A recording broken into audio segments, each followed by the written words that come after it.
Ang Panaginip ni Gabi. May isang bata na ang pangalan ay Gabi.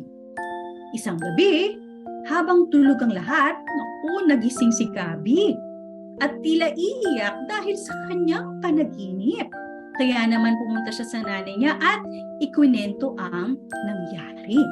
Sa panaginip ni Gabi, siya ay nasa isang lugar na maraming puno.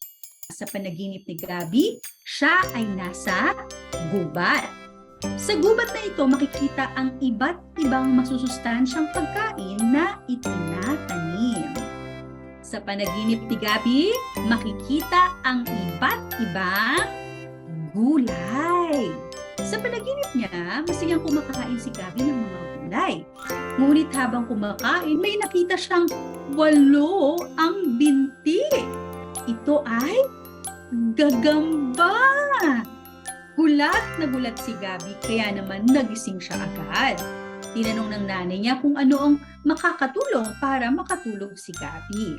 Gusto ko po sana uli kayong makatabi, nanay, tatay.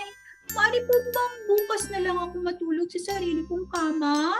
Aba, oo naman anak, sagot ng mga magulang niya. At ilang sandali pa ay mahimbing na muli ang tulog ni Gabi. At dyan nagtatapos ang kwentong Ang Panaginip ni Gabi. Ito ay sinulat ni Ate Kay Samonte.